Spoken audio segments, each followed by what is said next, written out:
เอาไว้พามาไปเที่ยวมุกดาหาร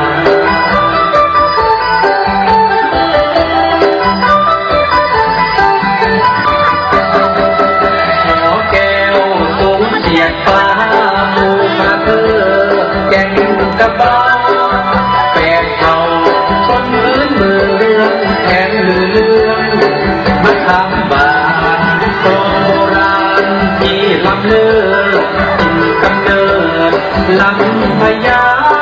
ตะการตาริมชายโกงที่เชื่อมโยงเป็นโดที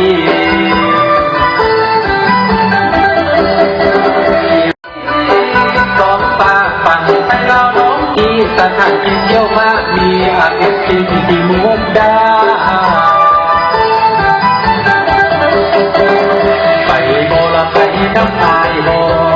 ไปน้ำโมไปเที่ยวน้ำตายโบถึงโมโลเตกับพวกเราใจก็มาไปเที่ยวน้ำตาย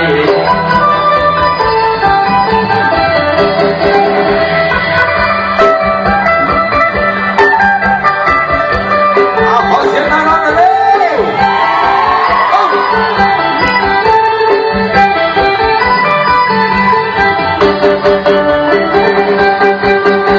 หัวแก้วสูงเฉียดฟ้าภูมาเธอแก่งกระเบาแปดเท่าชนพื้นเมืองแทนเรื่อง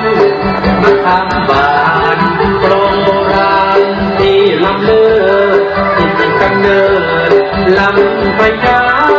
ตระการตาริมชายโกงที่เชื่อมโยงอินโดจีเพียงวันเดียวเที่ยวสองฝั่งเล่าไทยข้ามโขงมองไทยสะดวกไปทุกที่สองปากฝั่งไทยเล่าน้องที่สถานที่เที่ยวมากมีอาเวสิงที่มุกดา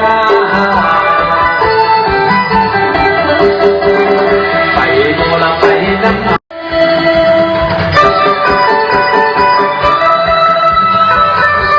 นี่นะกูจะลงเป็นมองนี่นะ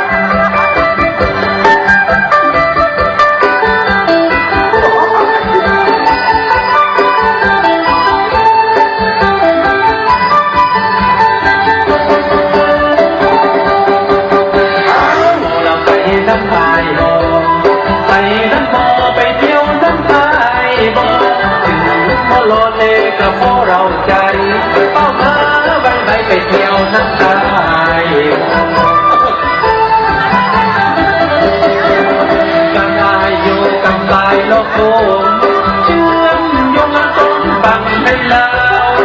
ประเพณีไรที่ของก่อนเก่าตั้งแต่เดิมเขาไอ้น้องเขาคนใจ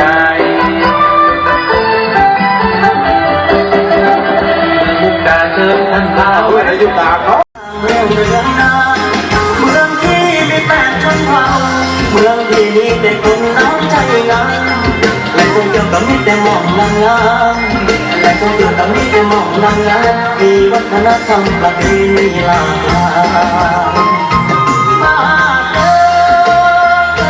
พี่น้องมาเด้อมาเที่ยวมายามมุกดาที่12ของ14เป็นวิธีที่ยืนคือเก่าบุญของเราไทยประตูล้ำประเพณีที่บอกเคยสูญหายประเพณีแห่ตลอดไทยมุกดาหารสวรรค์เองมาเด้อพี่น้องมา